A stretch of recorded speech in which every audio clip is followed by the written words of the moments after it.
Her parents, who had been so supportive after Jacob was born, told her that they didn't want to have anything to do with this baby. They said it was because the baby's father was dangerous, which Haley agreed he was. He had a history of being physically rough with her.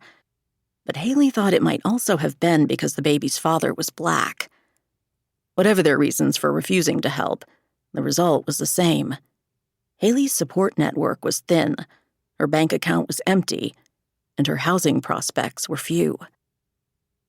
One night, Haley was parked outside a Safeway, making use of the store's free Wi-Fi to do her homework while Jacob slept in the back seat.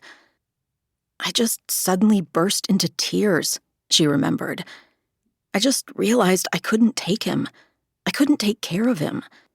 I think that's when I really knew adoption was right for Elijah, and not just my way of getting out of trouble. When Haley relinquished her son Elijah for infant adoption, she joined a cohort of American women that is remarkably small. In recent years, only about 19,000 women have relinquished newborns annually, out of approximately 4 million births, and in contrast to just under 1 million abortions. These rates mean that while over the course of their reproductive lives, nearly 86% of American women will give birth and 25% will have an abortion, less than 1% will relinquish an infant for private adoption.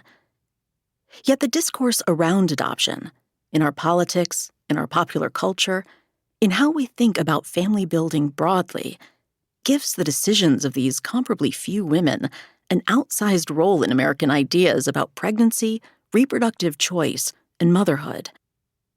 However, these cultural narratives are centered on a politicized ideal of what motherhood and family ought to look like. They are almost never rooted in the lived experiences of people like Haley, a single teen mom who desperately wanted to find a way to parent, and just couldn't make it work. In 2009, while Haley was grappling with what to do about her pregnancy, I was on the other side of the country working my way through graduate school. I was writing my master's thesis on infertility treatments, driving my zip car through Boston's suburbs to speak with couples about their struggles to conceive and build their hoped-for families. In between schoolwork, I spent my days interning at the Massachusetts Alliance on Teen Pregnancy, considering the rights and well-being of young mothers and their children across the Commonwealth. I spent my evenings volunteering with the Eastern Massachusetts Abortion Fund, taking calls from countless people who wanted an abortion but needed help affording one. I saw all these types of work as parallel critical efforts to understand and support people in having the families they wanted on their own terms.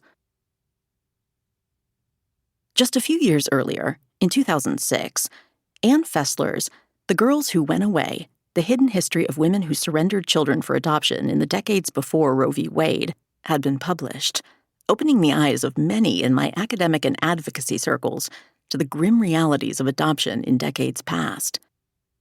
In her book, Fessler probes the stories of women who not only lacked access to abortion, but also lacked sex education or knowledge about their own bodies and the means to make choices for themselves and their children.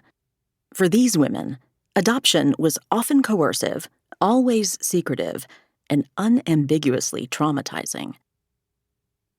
But in 2009, these haunting stories of pre-Roe adoptions seemed light years away as soon as you turned on the television. This was the same year that 16 and Pregnant began chronicling the lives of young mothers on MTV. The show's reality TV lens was, by the intention of the content creators, designed to present the lives of these young women as so disrupted and unappealing that other young people would go to any length to avoid early parenthood.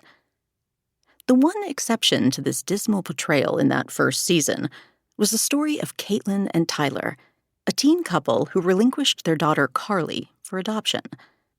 During the season finale, Caitlin and Tyler sat beside Dr. Drew Pinsky, who lauded them as courageous, strong, and extraordinary. "I feel so passionately that you need to be honored," he gushed. And, of course, this cultural narrative praising adoption wasn't just on MTV. The film Juno, portraying a spunky, sarcastic teen mother happily biking away after relinquishing her baby,